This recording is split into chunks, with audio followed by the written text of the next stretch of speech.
Before Tron Ares finishes loading up, it's worth diving into our cache and revisiting the digital chaos from Tron and Tron Legacy that will reboot your memory. It all begins with a brilliant programmer and arcade game designer, Kevin Flynn, who finds himself muscled out by the corporate world. In the original Tron movie from 1982, Flynn is on a personal mission to prove that senior Encom executive Ed Dillinger stole his original game designs. However, when he hacks into the company's computer system to retrieve the evidence, Flynn is caught in something far more sinister than corporate theft. Encom's central AI system, the Master Control Program, MCP, isn't your run-of-the-mill firewall. If it encounters an unsanctioned security breach, it digitizes it. Literally, Flynn is zapped straight into the digital world, the MCP pulling his consciousness and very being into the grid. Inside the grid, every program has a physical form which resembles the user who created said program. Flynn encounters allies in the strange new landscape. This includes Yori, who looks like Flynn's former flame and colleague, Laura, and Tron, a security program designed by Flynn's real-world friend, Alan Bradley. This digital world runs on logic, discipline, and identity disks, which double up as weapons. These circular munitions also store a program's entire memory, but probably the most iconic aspect of the Tron franchise are the light cycles. These neon-lit, high-speed motorcycles leave solid walls of energy behind them, turning any pursuit into an unpredictable, deadly maze. Flynn learns the rules of this new world fast. The grid is a high-stakes survival zone where programs are enslaved by the MCP, forced into combat games for entertainment and control. He quickly realizes that if he doesn't play along and win, he'll be deleted from existence.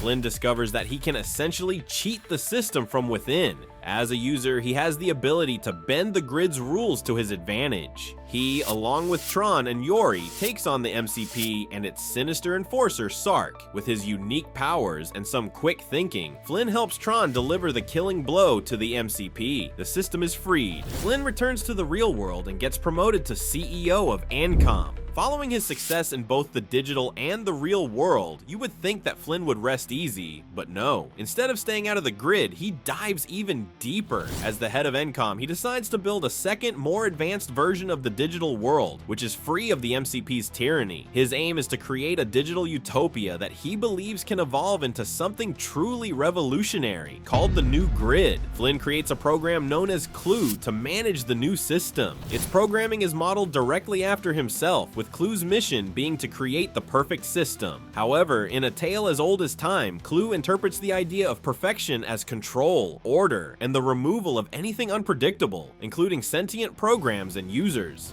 The program rebels and takes over the grid, erasing what Clue considers flawed and imperfect elements. While in the new grid, Flynn barely escapes death, but becomes trapped inside the very system he created. To the real world, it is as if he's gone, vanished without a trace. While the outside world wonders what happened to him, he is living in exile inside the grid, powerless to stop his creation from taking over everything in a fascist dictatorship. The Clue's version of order means constant surveillance, militarized control, and forced participation in deadly games. Any sign of creativity, unpredictability, or non-compliance is a threat. Programs who resist Clue's rules are derezzed on sight. Jump forward to 2010's Tron Legacy, where we meet Flynn's now-grown son, Sam. Abandoned as a child and raised in the shadow of a tech empire, Sam has turned into a rebel with a cause. Although he is Encom's majority shareholder, he wants nothing to do with it. That changes when Alan Bradley, Flynn's old friend and designer of Tron's programming, receives a page from Flynn's private line at the old arcade, a number that has long been disconnected. Sam goes to investigate and uncovers a secret lab underneath the old arcade. One accidental beam of light later, Sam is digitized into the grid, just like his father before him. But this isn't the same grid from Flynn's initial encounter back in 1982. It's colder, sleeker, and far more dangerous. This is Clue's empire now, and Sam is immediately captured and forced into games. He survives by instinct, sheer will, and a little luck until he's finally brought before Clue, who looks exactly like a younger version of his father.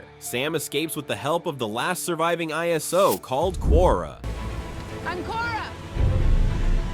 The ISO was a new breed of program that spontaneously emerged in the grid without being written by a user. They were sentient and organic to the grid. To Clue, the ISOs represent everything it is trying to eradicate. To Flynn, they represent digital evolution, and perhaps even the next step in human history. That's why Clue initiated the Purge, destroying all ISOs to preserve the perfect system. Quorra leads Sam to Flynn, who has been living in a remote safe zone, technically off the grid.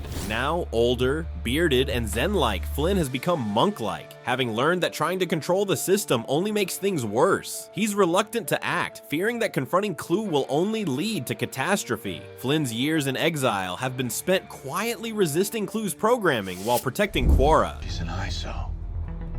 The last ISO. But Sam's arrival indicates that the portal between the grid and the real world has reopened, if only for a limited time. Flynn's attitude shifts, and he knows that if they don't act fast, Clue could escape into reality and change the human world into Clue's perceived perfect image. The trio travel across the grid, building a resistance through newfound allies, including Zeus, also known as Castor. Though he promises access to a transport that could lead them to the portal, it isn't long before Zeus betrays them to Clue.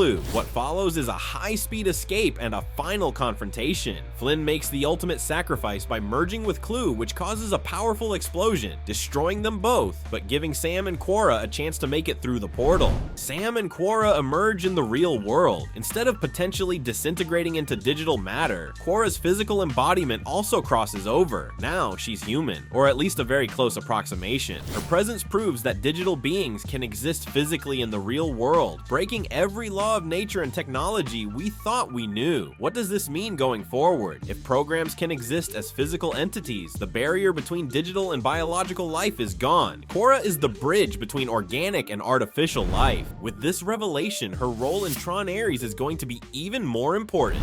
Then there's Tron, the symbol of justice and the ultimate defender of freedom inside the system. When Tron is captured by Clue and reprogrammed into Rinzler, it becomes one of Clue's deadliest weapons. But deep inside the new programming, the original Tron is still there. During the final battle, Tron manages to break free of the Rinzler programming, and in a final act of defiance, turns on Clue, assisting in the destruction of the fascist control, and helps Sam and Quorra escape. Tron's last words are, I fight for the users.